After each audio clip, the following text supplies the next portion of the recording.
Stadiums, rules, prayers, war cries, heroes, and their moments. And there it is. It is all over. Such moments are rare. Make those rare moments your own.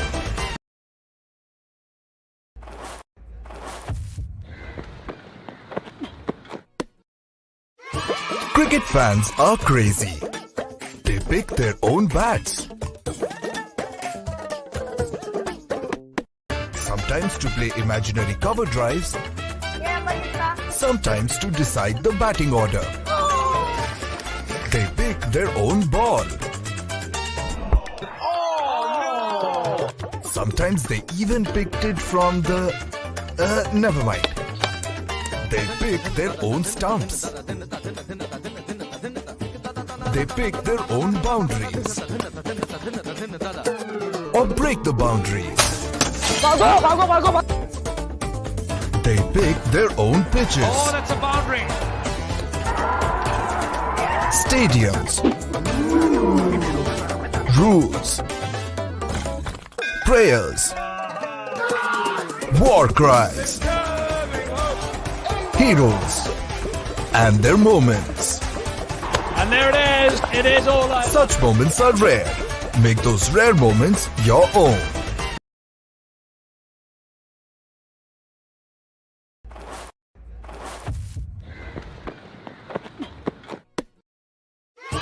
Cricket fans are crazy. They pick their own bats. Sometimes to play imaginary cover drives. Sometimes to decide the batting order. They pick their own ball. Sometimes they even picked it from the... never mind. They pick their own stumps. They pick their own boundaries. Or break the boundaries.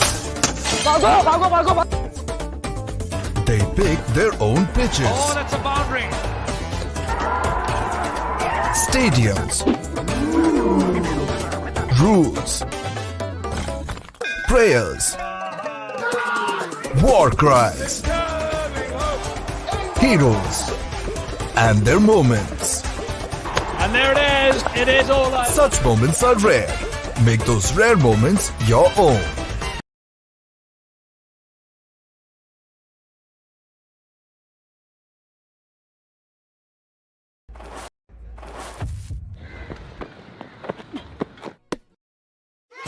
Cricket fans are crazy.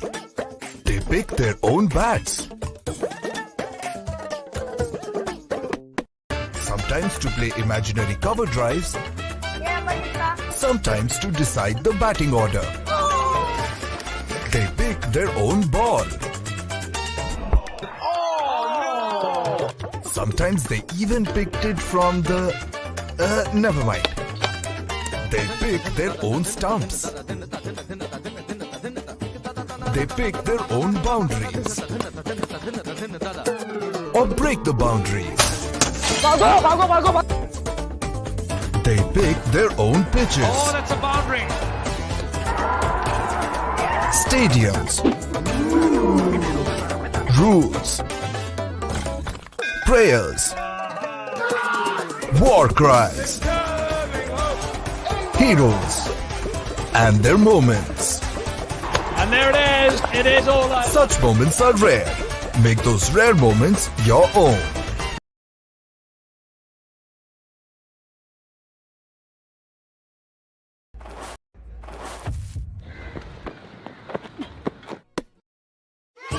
Cricket fans are crazy.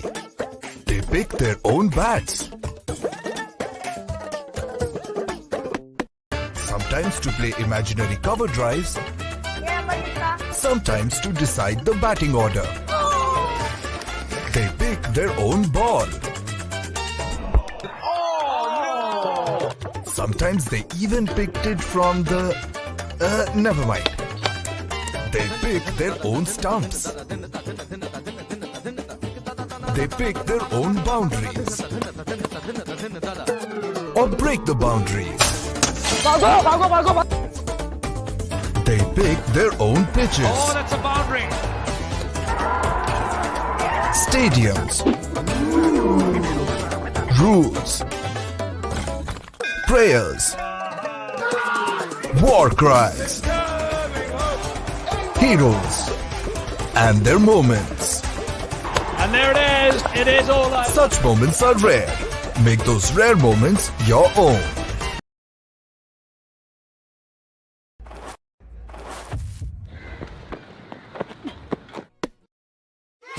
Cricket fans are crazy. They pick their own bats. Sometimes to play imaginary cover drives. Sometimes to decide the batting order. They pick their own ball. Sometimes they even picked it from the... never mind. They pick their own stumps. They pick their own boundaries. Or break the boundaries. They pick their own pitches. Oh, that's a boundary. Stadiums, rules, prayers, war cries, heroes, and their moments. And there it is. It is all over. Such moments are rare. Make those rare moments your own.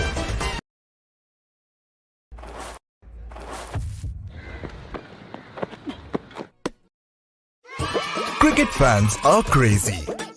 They pick their own bats. Sometimes to play imaginary cover drives. Sometimes to decide the batting order. They pick their own ball. Sometimes they even picked it from the... never mind. They pick their own stumps. They pick their own boundaries.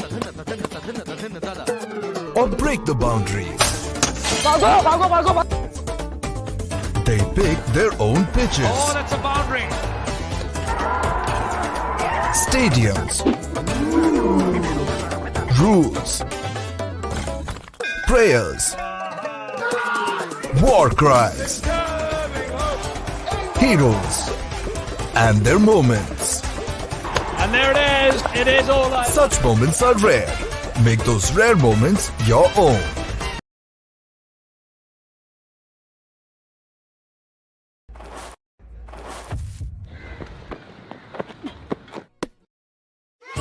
Cricket fans are crazy. They pick their own bats. Sometimes to play imaginary cover drives. Sometimes to decide the batting order. They pick their own ball. Sometimes they even picked it from the...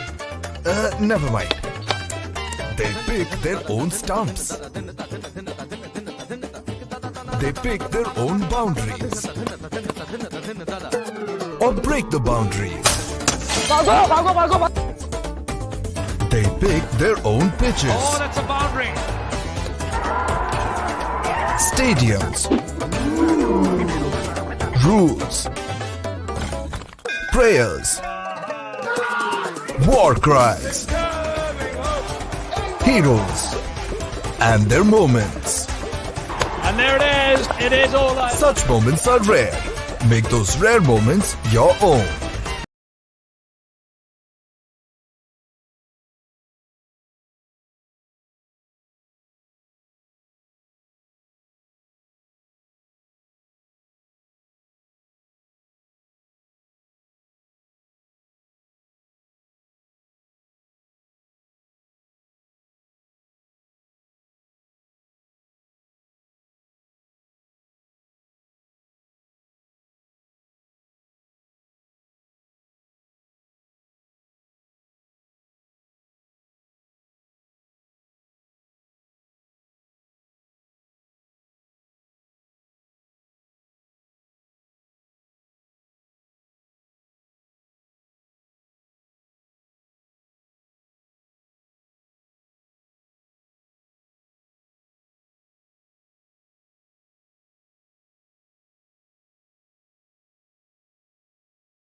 Hello, everyone, and welcome to the pilot episode of the Rario Cricket Show.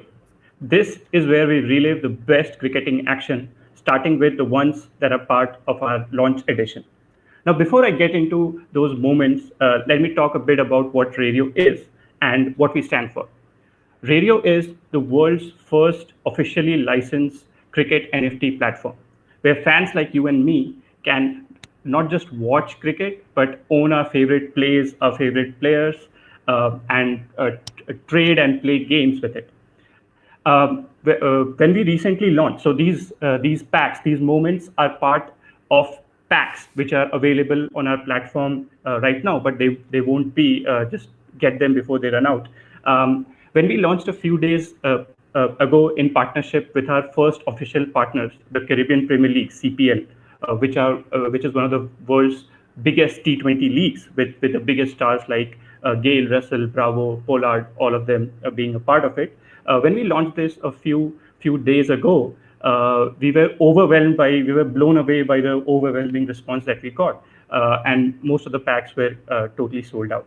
Now, the moments that are part of these packs have been chosen from carefully chosen, curated from the past 8 seasons. So these are the most epic, jaw-dropping plays that you'll see from the past 8 seasons of the Caribbean Premier League. And over the next 7 days in this Rario Cricket Show, over the next 7 days, we'll relive those moments, reveal those moments, and see why they're special, why they're worth owning, along with a few anecdotes and some cool backstories.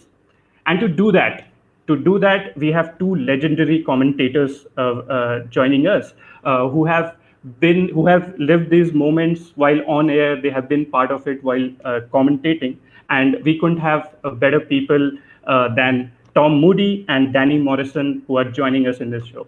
Hi, Tom. Really excited to have you here. Thank you very much, Nikhil. It's great to be here. G'day, Danny Morrison in the Caribbean. I hope you're well. It's great to be a part of this. This show. We've got some really exciting stuff to discuss and to reflect on some wonderful memories from the Caribbean Premier League. Thanks, Tom, and hi, Danny.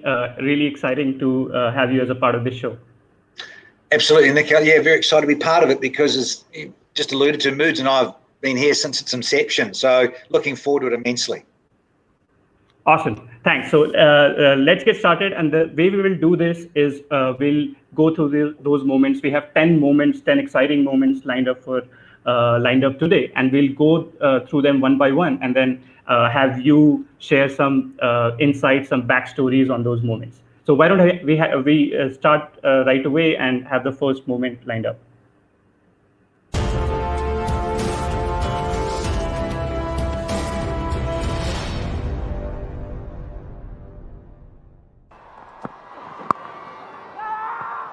Run out chance here. Yes, I think he's got him.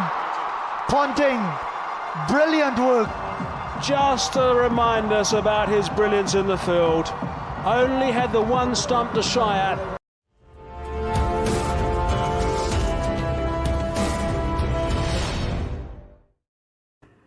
How good was that, Danny? Why don't you walk us through that? Oh, well, look, and Moods clearly saw a lot of Ricky and played alongside him for Australia. So I think it's just a dime a dozen, Hunter Ponting. He was renowned for it, just so good at it, because Moods, I'm sure, will allude to, he practiced it a lot. This doesn't happen. And it's just one of those things, when it comes off, Ponting was right up there.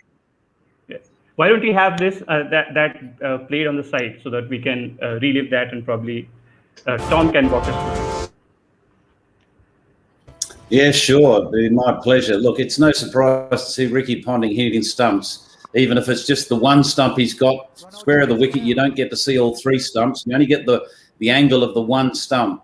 Ricky Ponting is brilliantly balanced as a fielder, and that was one of his great strengths. Gets into a very good position, and he's balanced when he's throwing. Therefore, his chances of hitting the stumps are always very, very high.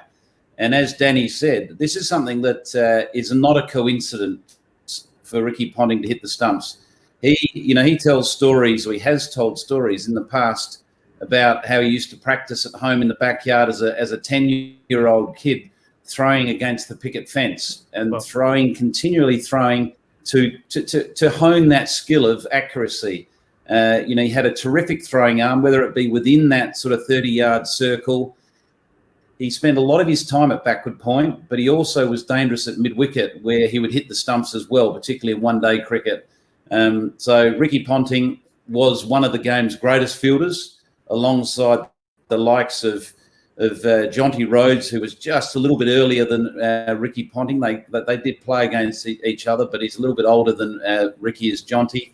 Herschel Gibbs is another gun fielder, and a lot of the West Indians, like the likes of Viv Richards and Roger Harper, just to mention a couple. Right. You would have spent a lot of time seeing him practice, Tom. So is it something that he took time out of batting and then he said that I'll exclusively focus on fielding, or was it something that he was really good at right away? Oh, look, Ponting's a natural athlete. He was not only a good cricketer. He was a very good Australian rules footballer. He's a good golfer. So when you have multi-skill ability, you tend to be able to adapt and become good at things quite quickly, because you've got that background of being a diverse sport person. Yes, he practiced it, but the most important thing about Ricky Ponting and fielding is he enjoyed it. It wasn't a chore. It was something that he really felt passionate about, and he enjoyed fielding. So whether that be in action on game day or whether it be at practice, he used to enjoy the practicing of the skill. So yes, he definitely take time out from his batting and take himself off and do his catching drills, do his throwing drills, diving drills. And a lot, as I mentioned earlier, is about good balance, good positions to be able to only take catches, or in this case, good positions and balance to be able to throw the stuff down from any angle. Right. And I have one question for both of you, Danny and Tom. This was, I think, towards the fag end of Ricky's career. When you have achieved so much over so long, how do you stay in, you have the motivation to keep doing this stuff again and again?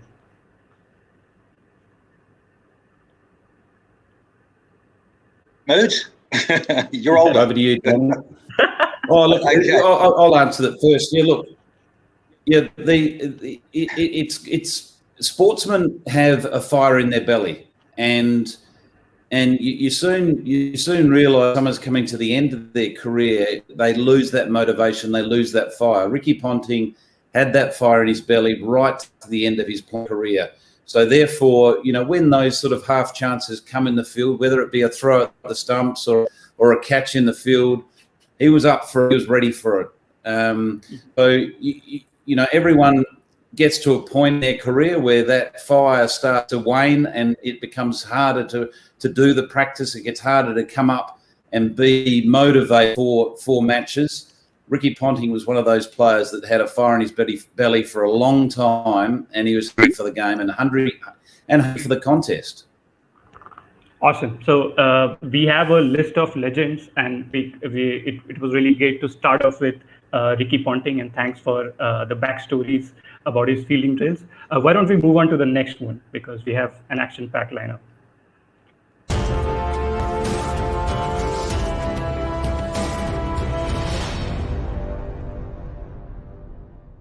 Give it flight. Now he's round, and now he's disappearing again. It's all over, folks. The fat lady can start singing. Oh, beautiful. That's how much it means to win their first game for the Zoo.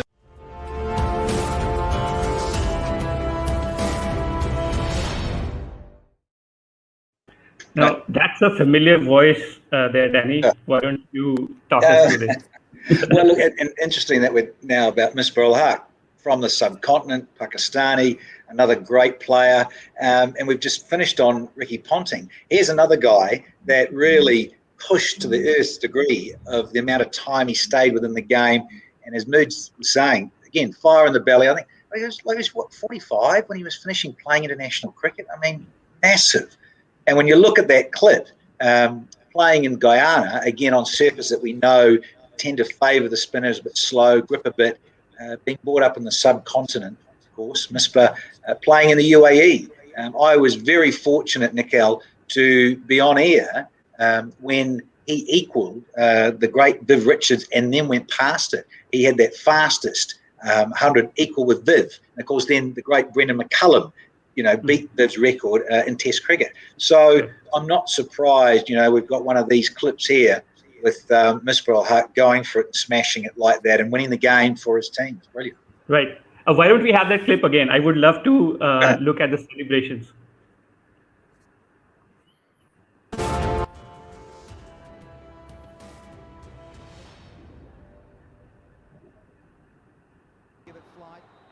Now he's round and now he's disappearing again. It's all over, folks. The fat lady can start. You're not a big boundary there. Oh, beautiful. Right. But you will. He's hit that pretty flat as well. Right. It was clearly a big moment for the Zooks in that contest. They've had their troubles, the Zooks, over the years. Finding form in the Caribbean Premier League. So that was obviously a defining moment. And the other thing to recognise is that in franchise cricket, like the Caribbean Premier League, the overseas players have that added responsibility and pressure. And there's no doubt that going into matches, and this particular match, there would have been that pressure. And that's just the relief of getting over the line and getting your side over the line, that celebration of punching the air and getting on that one knee. Clearly was an important moment for the Zooks, an important moment for Misbah, an overseas player that's come in to deliver. And there's nothing better than, from a playing perspective, is delivering on the day and showing your value as an overseas player, because there is that added pressure.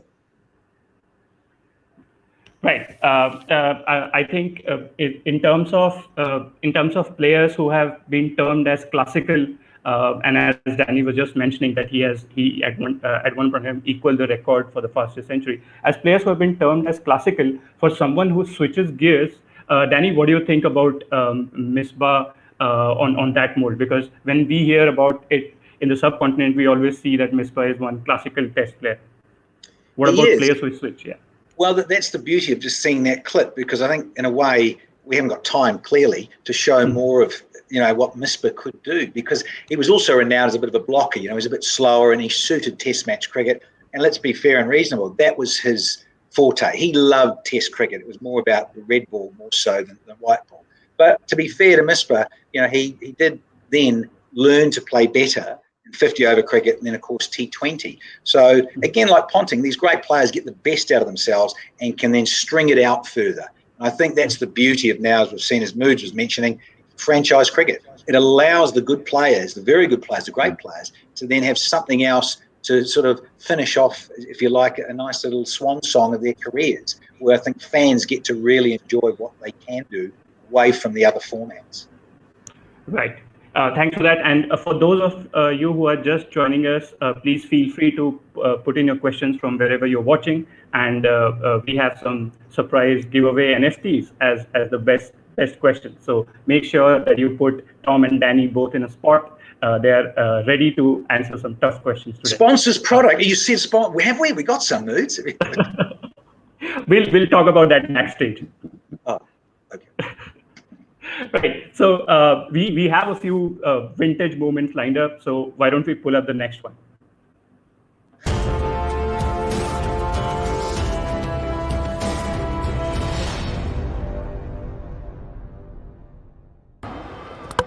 Bowled him.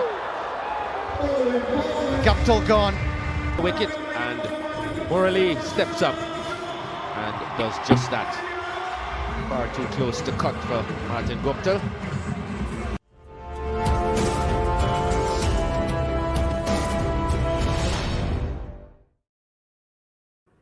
Right, so we have another legend in the lineup, another vintage moment. And this question is to both of you. Probably Tom, you would have faced him more. How do you pick a bowler like Murli and a ball like that? Well, the first part of that question, you do very well to pick Murli. He's a very difficult bowler to pick. Obviously that dismissal there was his classical off break, but again, Murali was a very unique bowler. He was an off spinner, but not a traditional off spinner, because he didn't bowl out of the front of the hand. He didn't bowl like most off spinners do with their fingers. He bowled with his wrist. So he was really the reverse version of a leg break bowler, like a Van Warren would bowl out of the back of the hand like that, where Murali would be the other way around, bowling out the front of the hand. So that was the real mystery around Murali, and that's one of the reasons he got such vicious spin. And we saw that ball to Guptill, that spun about 2 feet and sharply. Guptill, clearly was the wrong shot selection, trying to cut the spinning ball into him. That's probably something that you're not advised any batsman to do, particularly against someone like Murali. But Murali was a particularly dangerous bowler, because not only did he get a lot of spin, he was hard to pick because he had the deucer as well, which over time became a very, very dangerous weapon, and one of the reasons he was such a deadly bowler in all format game.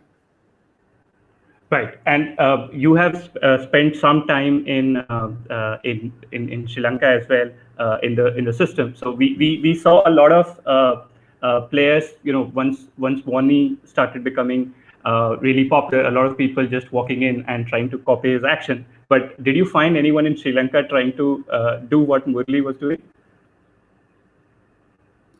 Yeah, look, to be fair, there have been a couple, and Sri Lanka's an interesting island where they do produce unique cricketers.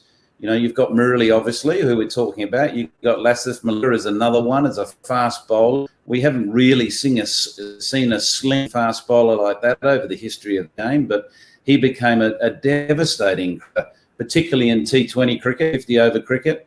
And then you had the likes of Sunit Jayasuriya, the left hand that just played a brand of cricket that was exhilarating at the top of the order. They do have those sort of unique players. There were a couple of people trying to bowl like Murali. It is such a unique style that it's not an easy one to copy. Bowling as I explained, sort of wrist spin, reversed side of what a leg break bowler will bowl. You can give it a go, but you need to be a pretty unique individual. But there were a couple, none that were that successful. But what it did do, the likes of Murali and Suklain from Pakistan with the early mystery spinners, is that it encouraged people to experiment. So we see a lot more of those type of mystery spinners, purely because a lot of people have just tried different things against the conventional way. We've seen people bowling deuceras out of the front of the hand.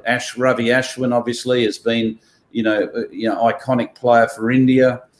You got Narayan from the Caribbean is another one that has his mysteries, and there's plenty of them, and we'll continue to see them because they are very, very effective bowlers in form cricket. Right. And Danny, did you ever get a chance to face him?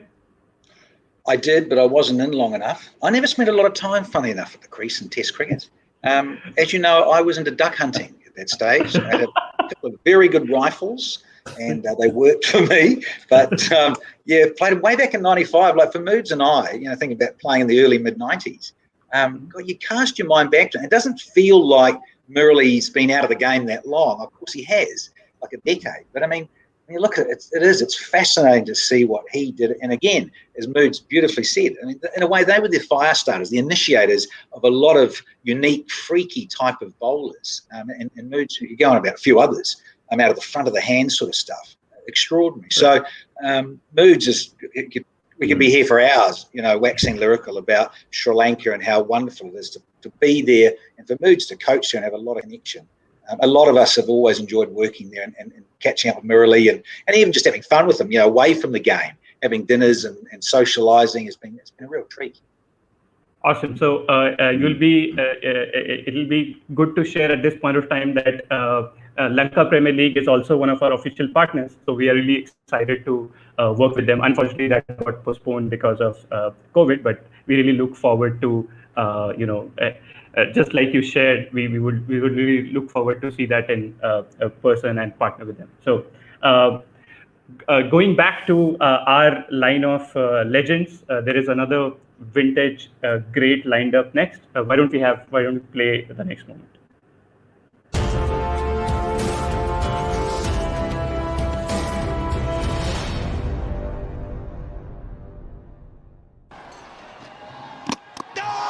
Talk about timing! Crowd going crazy here at Queen's Park. They're on their feet and cutting loose here. Oh, look at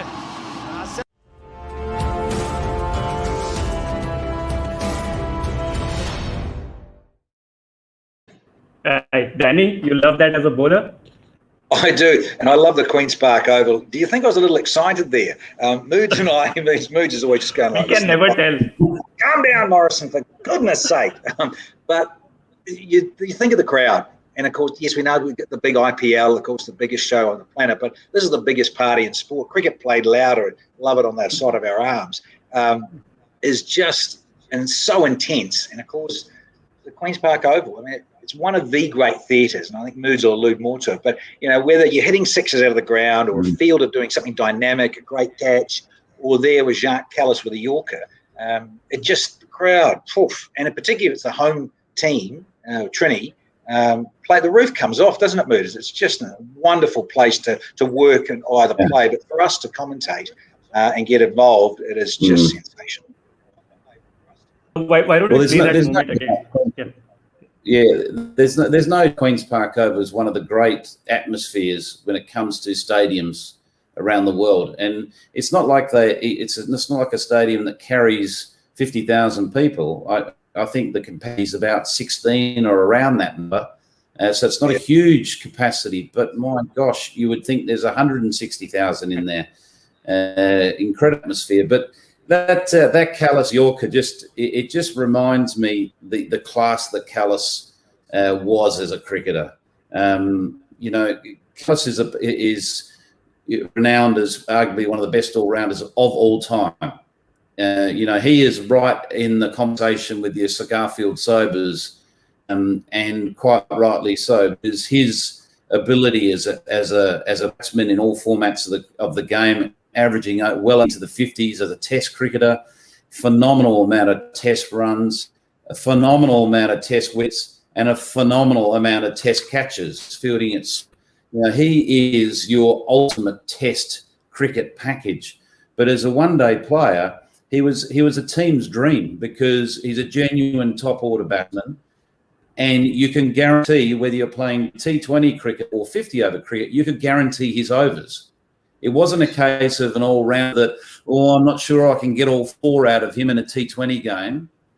It was absolutely, we can get every single over out of Kallis. He is a genuine fast bowler in our makeup. He could bowl at key moments, and that was really a key moment there where he needed to go to the defensive option, which is more often than not Yorker, and you couldn't get a better executed Yorker. It was right in the crease line. And just knocked over the off stump, perfectly bowled. What an asset! What a player Kallis was. Right. Why don't we see that Yorker again? If you can pull that up on the right hand side.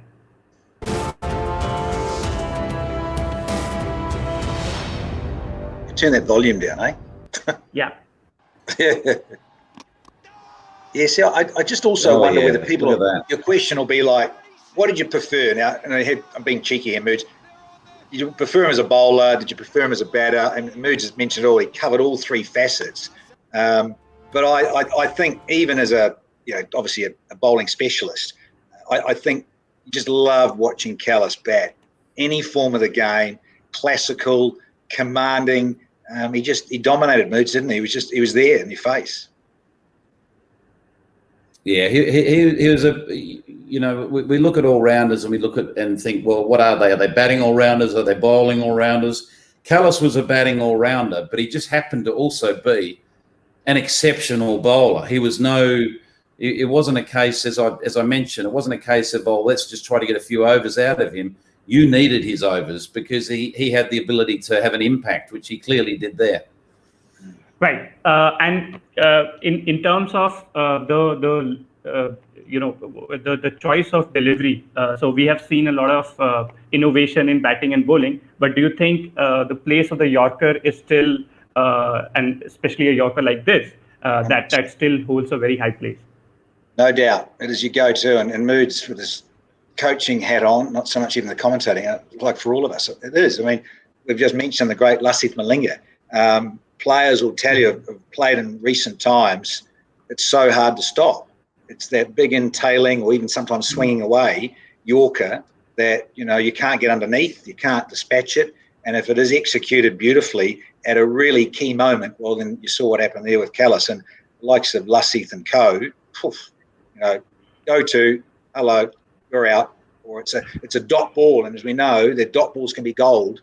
You get 2 dot balls in a row and suddenly the batting side are freaking out. Awesome. So let's move on to the next moment.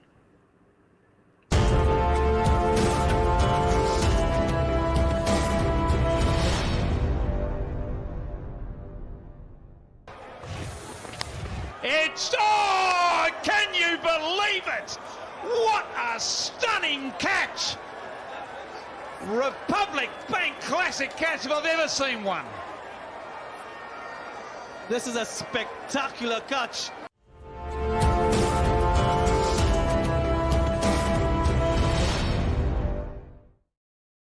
Moods, you ripper. That's another familiar voice. What about that, Tom? Yeah, well, I might have been out of my seat there, a bit like what Glenn Phillips was. He certainly was out of his seat. Oh, look, that's just an example of a great athlete in action. Forget about the cricketer, forget about the wicketkeeper. That is elite sportsman doing his thing, and that is explosive power, wonderful, hand-eye coordination, reflexes, like nothing else, to be able to capture that particular ball. That was flying off the edge, very, very high to the right. You've got to have your timing absolutely right to get that pouched into that right glove. And Phillips, on occasion, just did everything perfect. And we're seeing Glenn Phillips slowly, developing and becoming a name around the world in T20 cricket. Not only as a useful wicketkeeper, but probably more so as a dynamic batsman. He's a very, very dangerous batsman, and we've seen him in the Caribbean Premier League take down some attacks and be quite brutal. And he's commanding quite a regular spot in that New Zealand side. So wonderful to see that memory, because it's another example of how keeping can have a real impact in a contest. If you can do something quite special behind the stumps, it can be a match-changing moment, and that was one of those. Right. Can we have that up again, just to relive that before we move on to the next one?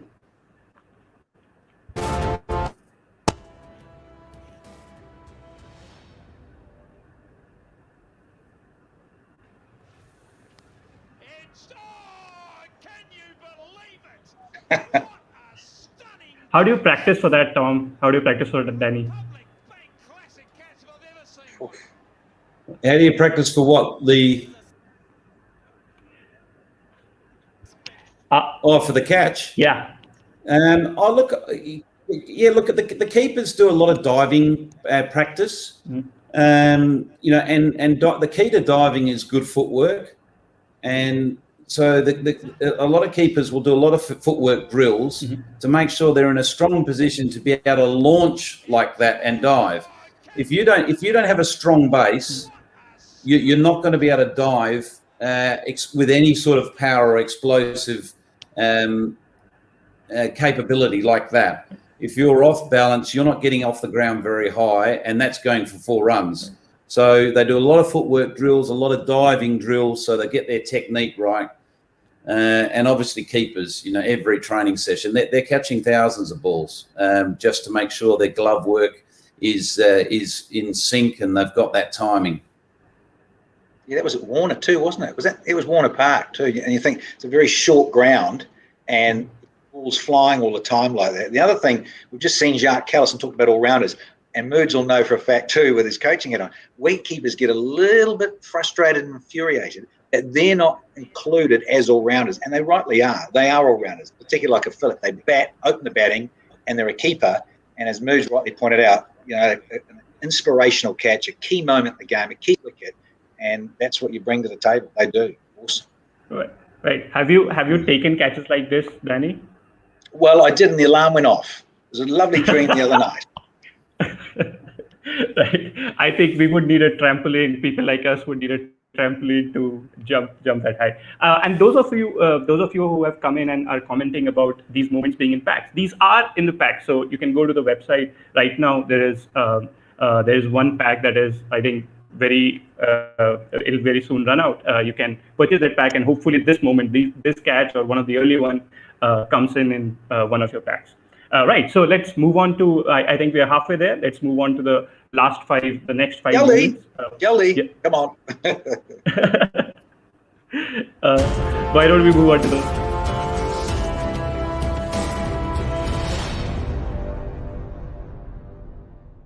Your pardon? And he's cleaning them up, Sheldon Cottrell in the very first over, and there's that symbolic salute from the big man from St. Kitts and Nevis, and what a start for the Patriots. Yeah, I think it was the build-up of the previous deliveries, as the undoing of Sunil Narine.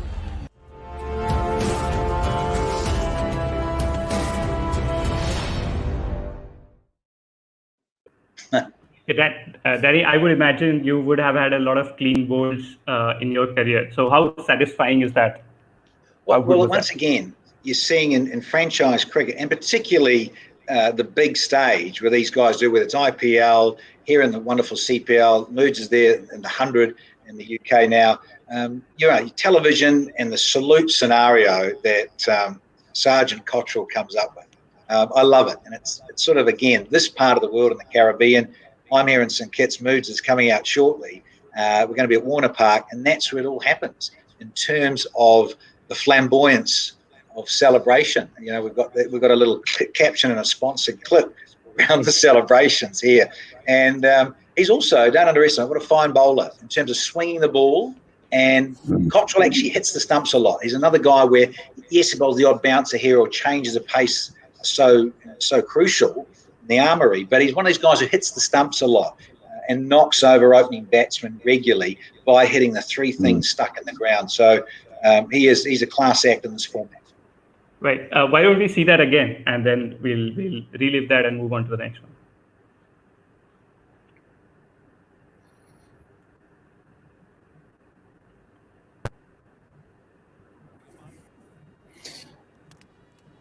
Now, I think I mentioned in commentary after Danny calls the wicket that it was the previous balls that set up that particular dismissal.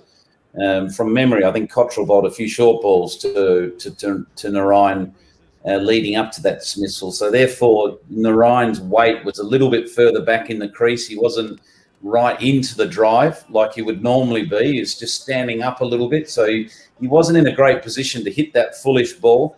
But as Danny mentioned, Sheldon Cottrell does bowl a lot of batsmen, and that can be because he just skids the ball off the surface a little bit quicker than a lot of other bowlers do. So he has that surprise that it just skids through and does castle a lot of batsmen. And he also can swing the ball.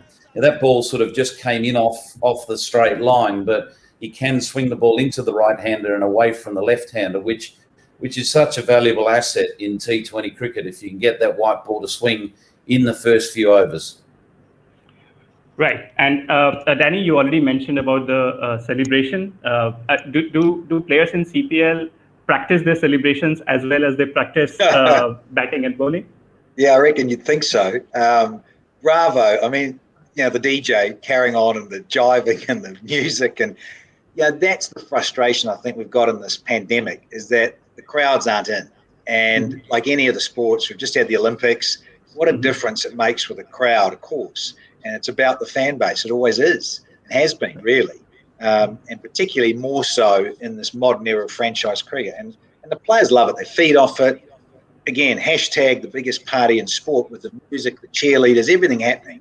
It lends itself to guys celebrating, whether they're from the West Indies or they're overseas players. I mean, you get guys running around, as we know, doing their celebration, doing their thing, and they're renowned for it. So long may it continue. It adds to the whole theatre.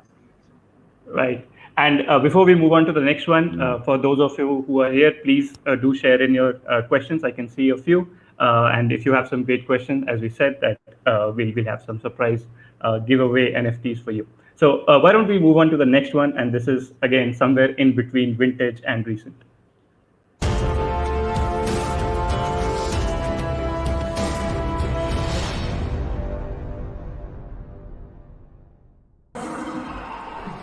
An incredible shot. Another hero maximum for McCullum. Gets on, keeps his eye on it. Look at the head. And the hands respond. Makes it look very easy. Don't try that at home, I'll tell you that.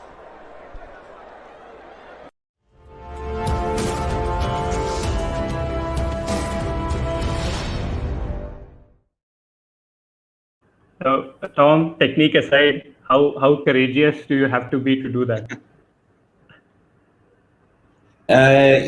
You need an element of madness to be able to do that. But that now we see in T20 cricket, those shots pretty mandatory. Batsmen need to be able to play 360 degrees. We know that AB de Villiers is the original 360 degree man, and no one does it better than him. He is a very, very unique cricketer. But Brendan McCullum's not too far behind AB de Villiers with regards to his ability to, totally dismantle opposition. Very dangerous in those power play overs. We've seen some explosive innings from him. And the reason he's so hard to bowl to is that example of that shot is a great example of it. That wasn't a bad ball. That was close to Yorker, very full, just outside off stump line. And somehow he's flicking a fine leg for 6. You're walking back to your mark as a bowler, scratching your head and thinking, I haven't done a lot wrong there. And that's the challenge bowlers have to face when you have the likes of de Villiers or McCullum or whoever it might be that are playing 360 degrees. There's no hiding place for a bowler. And you've got to get your skills absolutely right. And more importantly, you need to be more unpredictable than what the batsman is to try to remain a step ahead of them. Right. Why don't we see that moment again? I think we'll be able to appreciate the technique that Tom just mentioned.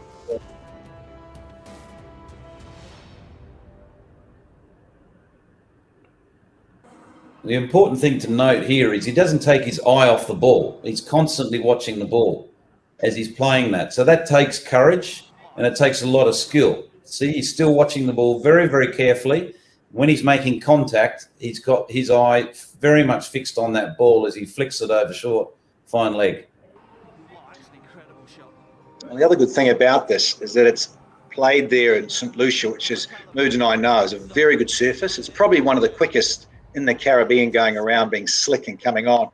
Moods, I think back to a decade ago when Sean Tate, used to bowl at 160 clicks and some. He did this in Christchurch in a one-day international because I think it was like everyone's been nicknamed it the Dill Scoop from Tilakaratne. This is, as you say, extraordinary. I remember that day of it going over the keeper's head for 6 and some there in Christchurch because he got it even better than that. And of course, the faster you are, the further it goes, and it did off Tate. My goodness, it just kept going. Right, and as a Kiwi player, Danny, in terms of innovation, always at the center stage of that, like Martin Crowe. Well, yeah, there's different things, and Moods has touched on the uniqueness and innovation of Sri Lankan players, and I think there's different ones. Moods just mentioned AB de Villiers, Mr. 360 original, and you're right. The thing with Crowe. I know I tend to harp on this, maybe because I'm a Kiwi, but really I'm part Australian, as Mood to say, I'm living there, is that Crowe's other game that came out a long time ago, we used to have a league of it on a Friday night, was particularly big, was the Cricket Max. And so instead of the 2 lots of 20 overs each, Crowe did it with 4 lots of 10. because if you suddenly got Brendan McCullum get out for naught in the first 10, you'd see Brendan McCullum have another go and get another innings. So very much like the Test match, 4 innings is what Martin Crowe was about, and I think he was way ahead of his time. But you see, in a way, it's got another hybrid to go of T20. I mean, you've got T10 now in Abu Dhabi, but you certainly could have Crowe's cricket max with max zones, hitting it back over the bowler's head. 6 became 12, 4 became 8. He wanted to reward good cricket shots. He wanted to reward in the V and say that's good sound technique. Yes, you can do everything in 360, but Crowe was ahead of his time. I mean, that league started in late 97, believe it or not. So, yeah, talk about innovation. It was extraordinary. Right. So I think you'll love the next one. Why don't we have the next moment?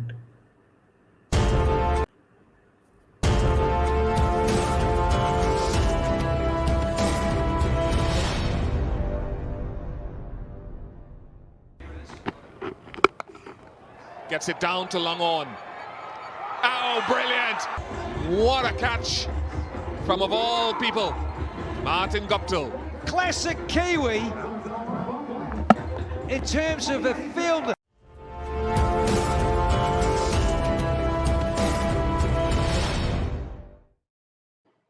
Well, who said they can't fly? Kiwis can fly. Exactly. That's one of your famous quotes, the flying Kiwi.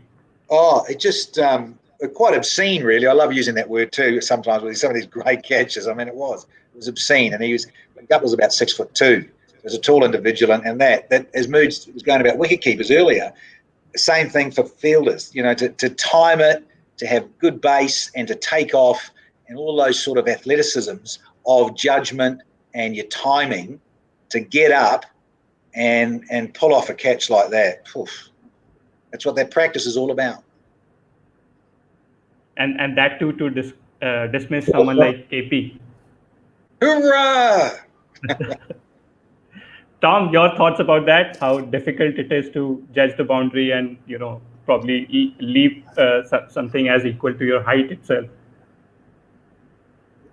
Yeah, look, it's not an easy catch, but as Danny said, this is something that's practiced religiously now. You know that the fielders do their specific training around where they're going to spend most of the time on the field.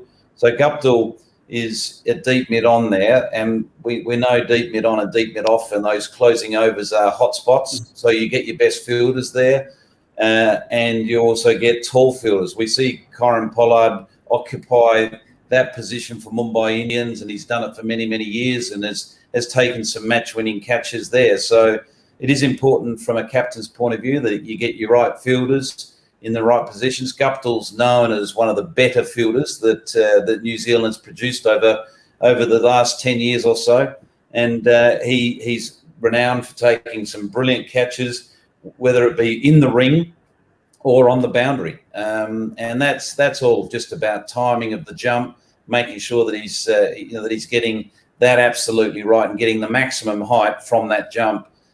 It's a big wicket too. KP, that's a big turning moment in any game when you get a player of that caliber, and again, Guptill would have enjoyed that very much. Right, and not just the catches, some crucial runouts also, as all Indian fans would not like to remember in the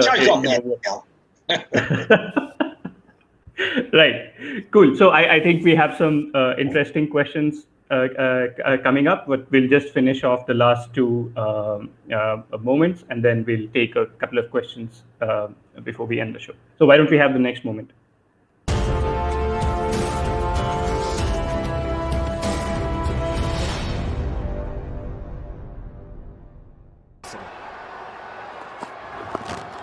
There he goes. There he goes. It's gone all the way. Edwards is cranking it up around 140, 145. He's on bended knee. He gets his head right behind the ball, and up and over she goes.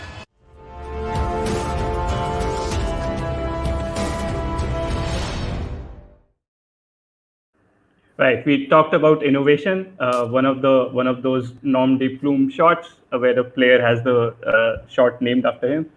Tom, you might have spent some time, in that Sri Lankan camp. What do you feel about that? How did he come up with that? Well, that's, Dilshan was one of the players that a perfectionist when it came to executing that script. And in that shot, you can see how composed he is. He's completely, it's like he's playing a forward defence and hitting it back bowler, but he's so balanced. He's not losing any balance. He's happy to have his whole body behind the line of the ball. So if he misses it, the ball's only going one place, and that's going to hit him on the body or hit him in the head. So he trusted his ability to be able to hit, 99, of 100 of those balls where he wanted to hit it. And again, it was something that Dilshan practiced. I'd seen him regularly practice that shot. I do remember when he first started doing it at practice, and people thought that that it was crazy more than anything else. So what in the heck are you trying to do? As it turned out, it became such an important part of his game and became a bowler's nightmare, because when you can play it as efficiently as what he did, it becomes a difficult situation to control for any bowler or captain. Right.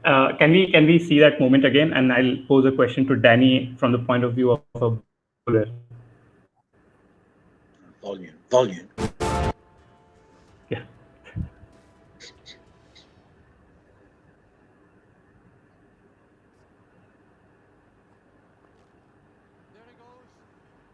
Right. Danny, when you see, as a bowler, when you see someone getting ready to do something like that, what do? Is it too late to change your line on length, or is there something you can do to stop someone like him? Well, it is. It's difficult because whoever's executing it, whether it's a Dilshan or a McCullum or whoever, an AB, the timing of to go down is very difficult for a quick man such as Fidel Edwards, who's running in and bowling, at 145 clicks. So he's gone down very late. As Mood said, look at the balance, and he doesn't lose any shape with his technique doing that. And he so knows what he's doing. Yes, he's taking a risk, but that's part of the beauty of the game, trying to outfox the bowler. What's he going to come up with? How's the field set? Where am I going to go? And he's bowled a length ball there that's outside off, and look where it's gone. It's gone over fine leg.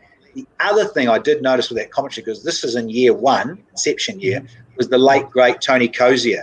And it was lovely hearing his voice, because Coz, really, that's the only one he did. It's the only CPL he worked on because of his ill health, sadly.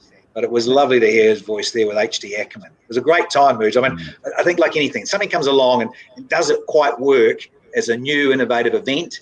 And certainly CPL, I think those early years, because it was so new and there were some great voices around, it was a wonderful time, those first couple of years especially, I reckon. And then coming to St Kitts, because we certainly know how to party here.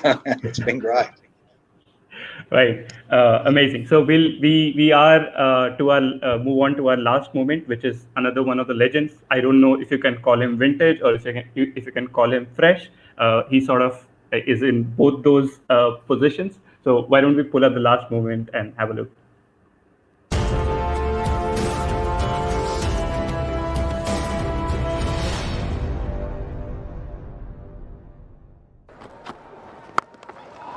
There's 6 of them. Unfortunately, you can only get 6 for that because it's gone way down to the nets. Should have been more. That was an outrageous hit, wasn't it? Just such a good swing.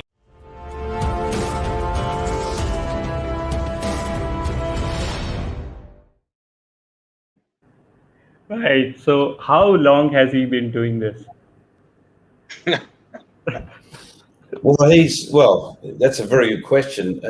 I feel like he started his playing I did. And I can tell you what, he's still going, and I've got a chance of playing. But Afridi's been a phenomenal servant to the game, and he's entertained crowds everywhere he's gone with his incredible all-round skill. That was the batting side of his skill. Very few people could hit it as far as Afridi. He had an incredible ball strike capability. I think I mentioned there about his bat swing just on that commentating. piece. He had a beautiful bat swing, probably close to one of the best bat swings I've ever seen is Yuvraj Singh. Yuvraj had this amazing bat swing where he managed to deposit balls comfortably over the boundary for 6 due to such a big arc that he had with that left-hand swing of his. Afridi, being right-hander, had a wonderful bat swing and an incredible ability to turn matches as well with bat or ball. Very destructive with bat, but he could be the same with the ball as well. Right. Why don't we see that moment again before we take some viewer questions?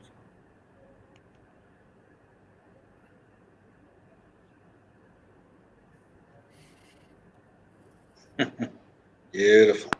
Unfortunately, you can only get 6 for that because it's gone. I remember that happening to me in Sharjah, actually, way back in 1996. How long he's been playing. 3. Billboarded in Sharjah. Right. And in terms of, again, the question from a bowler point of view, Danny, is how do you, when someone like Afridi, who probably know that is coming after you every ball, how does a new bowler, or how does a bowler who does not have an experience, so much experience, how do they prepare for that? Does he strike a lot of fear? Well, he does, because that's Ravi Rumpole, who's been around a bit too, to be fair. And I think even then he was just trying a bit of a leg cut, change of pace. You've got to be brave enough to do that. You've got to have all of those in your armoury. You just have to have almost like 3 or 4 different styles of slower balls. And yeah, again, batter if he wants to and he gets it right, there's no ground big enough. And you're dealing, as Mood said, either a Yuvraj or Boom Boom Afridi. It doesn't matter. That's where, again, we come back to the Yorker. And that's why Malinga was such a great player, because he bowled a slower Yorker. And you're sort of waiting for it as a batsman. You're compensating, and suddenly it just went and then dipped on you, as opposed to maybe his out-and-out fast Yorker. So it just showed you with Malinga, different styles of slower balls, Yorkers. You had to have such a variety. But it didn't matter. Some days, batters, it just doesn't. You're at their mercy. And you can be bowling great Yorkers and they can squirt them out open-face blade that goes to third man. They get lucky with a French cut. But if they're in control and going, then, look, just sit back and enjoy the entertainment. Right. Thanks for that, Danny. We'll just have. I think we have time for one or two questions. So I'll just prompt them on the screen, and probably both of you. Oh, ridiculous! It's enough. Yeah, this one. Which team think you have? And you have seen so many CPL editions. So, what are your thoughts about this upcoming edition? Moods. Well, it's a tricky one, because the 2 teams that have dominated over the last couple of years have been the Amazon Warriors and TKR. So I think both of those teams are going to also feature towards the back end of the tournament and be in and around finals. But I have, and I think Danny would have the same view. It'd be nice to see the team just sneak up from absolute nowhere and steal the title this year, that have had that opportunity. Yeah, St. Lucia didn't they? They got into the final last year. So St. Lucia were like that, and they got run over, sadly, TKR. And I remember having that argument with Brendan McCullum, another good Kiwi, but I was giving him cheek there. We were staying in the hotel, Nickel, and just said, that's what we love. I mean, that's what sport's about. You love the underdog. You love someone coming from nowhere. It's a bit like in life, someone invents something incredible and it just comes out of the blue. So I think Moods is right. I'd love someone to come up and do that, because, I mean, poor old Amazon Warriors, they've been to 5 finals, been bridesmaid at all of them. And of course, TKR, they tend to dominate. They've said such a good nucleus and balance of players. But I'm like Moods. I'd love someone like St. Lucia to come up, sneak up again, and be quite, have a bit of luck. Of course, we always know in sport, you have a bit of things go your way or what have you, and some outrageous performances. But you need a couple of things go your way, no doubt. But yeah, you always love an underdog to rewrite history, as it were, in this tournament. Right. Next question is for you, Tom. If you were playing T20s, where would you like to bat? Oh gosh, I would have loved to have played T20. Oh look, there's no doubt that batting 1, 2, or 3 is the premium slot for any batsman in T20 cricket. So through my career in 50 over cricket, whether it be domestically or internationally, I open quite a bit. So I would probably like to have the opportunity to take on the power play and build a sizable total out of taking advantage of those field restrictions. So I'd say my answer would have to be the top of the order. Okay. And how about you, Danny? We know that you have, I think, opened the batting also once. So in a test match, that's right. That's right. And hit the winning runs. People don't get that. They love that, don't they? It's one of those ridiculous trivia questions that someone goes, "What? We've been smoking." Who opened the batting and the bowling in a test match and hit the winning runs? You little ripper. I know, we had to get 2. We scored 2. So Martin Snedden and I, we reversed the batting order. So John Wright said, look, you know what? There's only 2 to win. You 2 lunatics can go. Bat 10, 11, we're swapping the batting order. Of course, Wrighty didn't want to get out for naught, did he? Imagine, right, the captain getting out for naught trying to chase 2. So I would be batting at 12 in T20. Good Aussie for me. Okay. If they have the concussion substitute, then you would go into bat. No, I'd be in the swimming pool. Haven't you seen the swimming pool here in Warner Park, you little ripper? Right. So I think we have time for one final question, and I think one of the audience members is asking for the super over in 2019. Don't worry, that is part of one of the packs. So you can go to the list of moments and see that. We have carefully curated and chosen all of them, so that will also be a part of it. So one final question: if Rario, if a platform like ours would have been present in your playing days, what is the moment? What is the moment that you would prize the most and make it a part of our top tier? Oh gosh. I think for me, it'd have to be something around the '99 World Cup. Moments out of that campaign. There's that famous last ball run out of Klusner in the semi-final at Edgbaston. That's a significant moment in World Cup history. Forget about Australian cricketing history, but that is a memory that I think would be a massive piece for this platform. Right. And does it have to? How about you, Danny? Does it have to be one-day cricket? I suppose it does when you're looking at the modern thing of white ball cricket. Could be anything, couldn't it? Like you think about test matches and tied test matches. That, and then again, I suppose even with the Aussies, looking at that one in India, I think it was in Chennai, wasn't it? 1986. That tied test match there, pretty extraordinary footage and what have you. And Greg Matthews bowling in his jersey. He was bowling in a sleeveless jersey and a cap on or whatever, back to front, in that heat. I mean, just crazy, bizarre. Right. Did you ever hit a 6? Did you ever hit a 6 in Test cricket, Danny? I hit a couple, in fact. Yeah. And a nice little anecdote here too. That would be the moment. Yeah. Look, Raju, left arm spinner. Okay, yeah. And Raju, I said, come on. It's just, look, it's lunchtime. It's coming up lunch. And, look, we're not going very well here. And I clearly, because I'm in. And he said, go on, mate, just a little loop. Give me a bit of loop. And so he did. And I just teed off, said, thanks, brother, teed off. And it's right before lunch. And I went back over his head, nice and straight for 6. And he just looked at me, head down. And his follow through's gone, I can't believe I suck it into you, Morrison, you clown. And yeah, that was it. Thank you.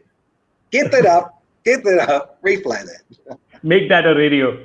We will dig up that moment and Danny gifted to you. Okay, great. So I think that is about all the time that we have today, and it was a lot of fun. Thank you, Tom. Thank you, Danny, for joining us. And We'll be doing this over the next 6 days. So everyone who's here and has been here, do make sure that you tune in. And one more thing, you might not get, our packs are running out, so you might not get the chance to buy one the next time we are here. So make sure you go to rario.com and get whatever is left of it, because when we are here the next time, we might be talking about our sold out packs. So thanks, Tom, thanks, Danny, and see you in the next episode. Cheers. See you.